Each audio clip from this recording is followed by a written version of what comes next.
नमस्कार छात्रों, आज हम प्रश्न पत्र क्रमांक 16 भाषा विज्ञान के अंतर्गत दूसरा जो टॉपिक है स्वन विज्ञान अर्थात ध्वनि विज्ञान, उसके अगले मुद्दे की बात करेंगे। और वह मुद्दा है ध्वनि यंत्र और उसकी कार्यप्रणाली अर्थात ध्वनि यंत्र और उसकी उच्चारण व्यवस्था क्या है। अब देखिएगा, ये मुद्दा थोड़ा सा आपके लिए नया होगा, लेकिन पिछली कुछ बातें पिछले लेक्चर में जो हुई है उसके आधार पर अगर हम समझने की कोशिश करेंगे तो ये मुद्दा जो है एकदम आसान आपको लगेगा। इसके पहले के लेक्चर में हमने भाषा ध्वनि के बारे में चर्चा की है, और भाषा ध्वनि में हमने ये बात स्पष्ट की है कि प्रकृति में मौजूद अन्य ध्वनियों की तुलना में भाषा ध्वनि भाषा विज्ञान के अध्ययन का क्षेत्र है। और वो भाषा ध्वनि जो है मानव मुख से उच्चारित होने वाली वो सभी ध्वनियां जो भाषा के उच्चारण में या भाषा के बोलने में सहायक होती है, वो ध्वनियां जो है भाषा ध्वनि है। तो भाषा ध्वनि को समझने के पश्चात उसमें हमने देखा कि भाषा का मौखिक रूप स्वनिम कहा जाता है, या मौखिक ध्वनि को जो है स्वन कहते हैं, और उसी मौखिक ध्वनि के लिखित रूप को लेखिम कहते हैं। उसी के साथ साथ हमने ध्वनिग्राम, संध्वन, इसको लेकर भी पिछले लेक्चर में चर्चा की है। तो ये जो संकल्पना है इसको ध्यान में रखते हुए आज हम ध्वनि विज्ञान के अंतर्गत आने वाला ध्वनि यंत्र और उसकी कार्यप्रणाली, इस मुद्दे को थोड़ा सा देखने वाले हैं। इसके पहले मैंने आपको आकृतियां भेजी है, वो आकृतियां थोड़ी सी अपने सामने रखिएगा। व्हाट्सएप ग्रुप पर मैंने भेजी थी, और उन आकृतियों के माध्यम से वहां पे हम ये कोशिश करने वाले हैं कि हमारा जो ध्वनि यंत्र है वो किस तरह से काम करता है, वह हमारी आवाज को लेकर क्या भूमिका निभाता है। अर्थात ये सभी बातें जो है ध्वनि यंत्र और उसकी कार्यप्रणाली, इस मुद्दे के भीतर हम वहां पे विश्लेषित करने वाले हैं। असल में हमें ये मालूम होना चाहिए कि हम जब भाषा बोलते हैं तो हमारी ध्वनि जो है कहाँ से उत्पन्न होती है, उस ध्वनि को उत्पन्न होते समय कौन सी चीजें जो है सहायक होती है, ये सभी बातें जो है थोड़ी सी इस मुद्दे के भीतर आ जाएगी। हम सबको शायद ये पता नहीं होगा कि जब से हमने बोलना सीखा है, जब से हम भाषा का प्रयोग कर रहे हैं मौखिक तौर पर, तब से लेकर हम भाषा तो इस्तेमाल कर रहे हैं, लेकिन भाषा मौखिक रूप में हम किस प्रकार से उच्चारित करते हैं या ध्वनि या आवाज हम कैसे निकालते हैं, इन बातों से थोड़ा सा हम अनजान हैं। अगर इन बातों को थोड़ा सा हम समझेंगे तो मुझे लगता है कि ये ध्वनि विज्ञान का मुद्दा जो है या टॉपिक जो है आपको और अच्छी तरह से समझ में आ जाएगा। आप थोड़ा सा अपने आप को एक प्रश्न कर लीजिएगा कि मैं जो ध्वनि निकालता हूं, मैं जो भाषा बोलता हूं, वो किस बलबूते पर बोलता हूं, उसके पीछे ऐसी कौन सी वजह है जिसके कारण मैं ध्वनि निकाल पाता हूं। तब आपको थोड़ा सा अंदर झांकने के बाद हमें वो स्थितियां समझ में आ जाएगी कि मैं ध्वनि अपने मुख के माध्यम से निकाल रहा हूं। अब वो जो मुख की आकृति है जो मैंने आपको भेजी है उसको भी थोड़ा सा परख लीजिएगा। मुख के भीतर क्या क्या स्थितियां हैं उसमें दिखाई गई है, और हमारे शरीर अवयव के भीतर नाक और मुख, ये दो अवयव जो है किस प्रकार से ध्वनि के निर्माण में या ध्वनि के उच्चारण में भूमिका निभाते हैं, वो भी बातें थोड़ी सी इस आकृति में दिखाई गई है। इसी के साथ साथ इस आकृति में अन्य अवयव भी दिखाए गए हैं, जिसमें हम दांत देख सकते हैं, ओठ देख सकते हैं, तालू देख सकते हैं, जीभ देख सकते हैं, साथ ही साथ सबसे गले का अंतिम हिस्सा कंठ भी देख सकते हैं।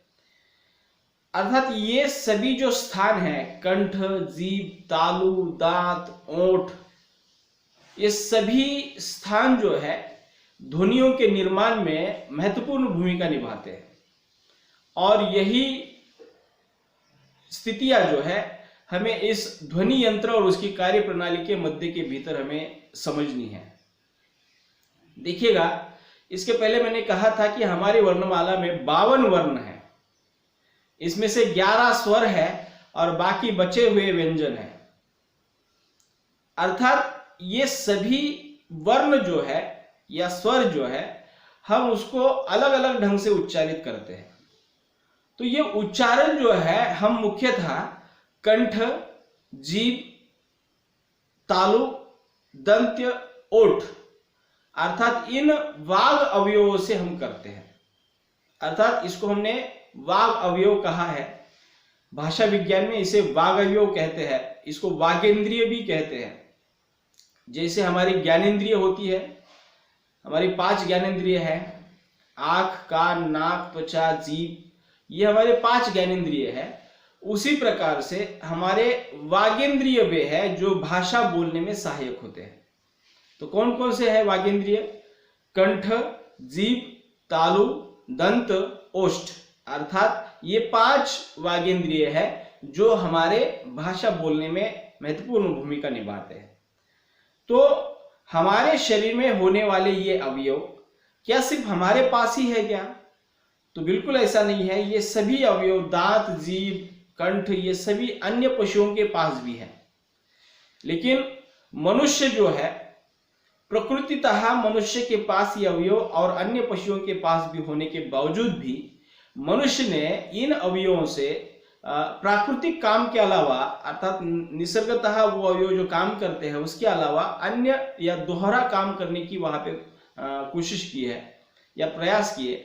इसका परिणाम ये हो गया कि हमारे पास भाषा जैसा अनमोल रत्न जो है हमें मिल गया। मतलब क्या है कि प्राकृतिक स्थितियां क्या है देखिएगा। दांतों का इस्तेमाल हम खाना चबाने के लिए करते हैं, नाक का इस्तेमाल स्वाद या जीभ का इस्तेमाल स्वाद के लिए करते हैं। अर्थात ये जब हम बातें देखते हैं तो ये सभी अवयव जो है हमारे अलावा अन्य पशुओं के पास भी है और वो पशु जो है प्राकृतिक तौर पर उन अवयवों का जो उपयोग है उसी रूप में कर रहे हैं आज भी। और मनुष्य जो है उसका उपयोग प्राकृतिकतः खाना चबाने के लिए भी करता है, स्वाद चखने के लिए भी करता है, साथ ही साथ भाषा बोलने में भी ये उन अवयवों का उपयोग कर रहा है। तो हमने प्रकृति के रूप में मिले हुए जो अवयव है उसको हमने प्रकृतितः इस्तेमाल तो किया, साथ ही साथ अतिरिक्त रूप में हमने उससे अन्य दूसरे भी काम किए जो भाषा के रूप में हम बोलते हैं। तो मुझे लगता है कि आपको समझ में आया होगा कि भाषा बोलने में मुख के अवयव कितने महत्वपूर्ण हैं। और एक बात मैं बताना चाहता हूं आपको कि ये हो गई सहायक अवयवों की बात, मतलब जिसके माध्यम से हम भाषा बोलते हैं या जिसके माध्यम से हम विभिन्न प्रकार की ध्वनियां निकालते हैं। कंठ के आधार पर अलग ध्वनियां निकालती है, कंठ, क, ख, ग, घ, ण। जीभ के आधार पर अलग ध्वनियां निकलती है, र वगैरह ये ध्वनियां जो है जीभ के सहारे वहां पे उच्चारित होती है। तालु के आधार पर ट, ठ, ड, ढ, न ये ध्वनियां वहां पे उच्चारित होती है। दांत के आधार पर त, थ, द, ध, न ये ध्वनियां वहां पे उच्चारित हो रही है। और ओठों के आधार पर प, फ, ब, भ, म ये ध्वनियां वहां पे उच्चारित होती है।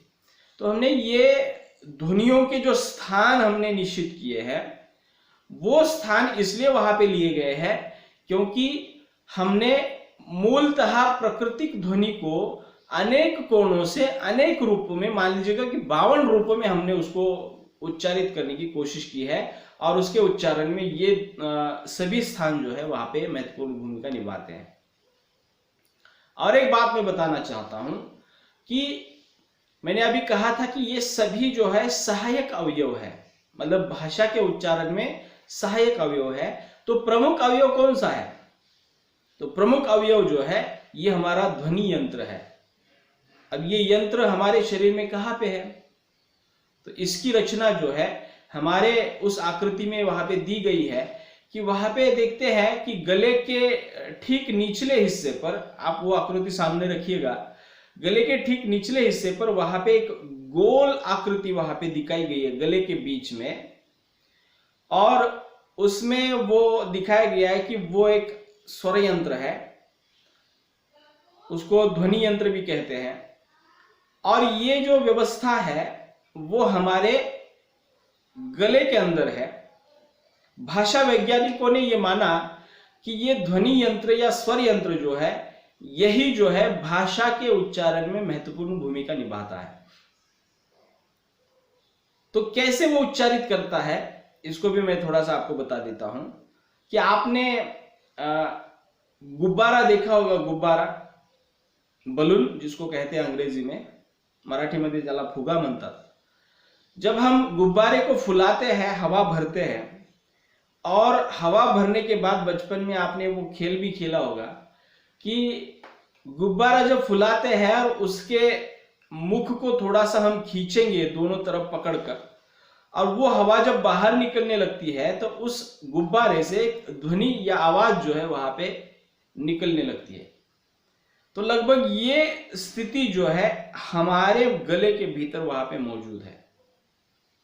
मैं अभी हवा की बात कर रहा था कि ये ध्वनि यंत्र जो है मुख्यतः इस हवा के आधार पर कार्यान्वित होता है, हवा के माध्यम से चलता है, या हवा के माध्यम से ही वहां पे ध्वनि उच्चारित करता है।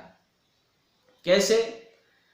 तो हम सांसों के माध्यम से या नाक के माध्यम से जो सांसें ग्रहण करते हैं, प्रकृति ने हमारे पास जो नाक दिया है उसका काम है कि बाहर की ऑक्सीजन जो है अंदर खींचना, और उस सांस के माध्यम से हमारे अंदर के जितनी भी अशुद्ध बातें हैं या अशुद्ध स्थितियां हैं, उस गंदगी को साफ करके वो हवा जो है बाहर निकलती है। हम ऑक्सीजन लेते हैं, बाहर कार्बन डाइऑक्साइड छोड़ते हैं। ये विज्ञान ने तय किया है, यह विज्ञान में मान्य है। अब ऐसी स्थिति में वहां पे भाषा या ध्वनि कैसे निर्माण होती है, ये भी एक रोचक तथ्य वहां पे हम देख सकते हैं। होता यह है कि नाक के माध्यम से हम जब सांसें खींचते हैं अंदर, तो ये हवा सीधे जो है हमारे अंदर फेफड़े में चली जाती है। फेफड़ा माने फुफ्फुस, अंग्रेजी में इसको लंग्स कहते हैं। और ये फेफड़े जो है हम देखते हैं कि हमेशा फूलते रहते हैं, आकुंचन होते हैं, फूलते रहते हैं। तो ये अंदर खींची जाने वाली हवा के कारण ये फूल जाते हैं, और छोड़ी जाने वाली हवा के कारण वो सींच लेते हैं या अकड़ते हैं। तो ऐसी स्थिति में वहां पे हवा के माध्यम से हमारे फेफड़े जो है वहां पे क्रियान्वित है, और इन फेफड़ों के माध्यम से ही जो बाहर हवा निकलने वाली होती है, यही हवा जो है विशिष्ट दबाव के आधार पर वहां पे उन ध्वनि यंत्रों के या उस ध्वनि यंत्र में वहां पे पहुंच जाती है, और ध्वनि यंत्र में दबाव के कारण वहां पे विशिष्ट आवाज निकलती है, और वो प्राकृतिक तौर पर आवाज जो है अ के रूप में होती है।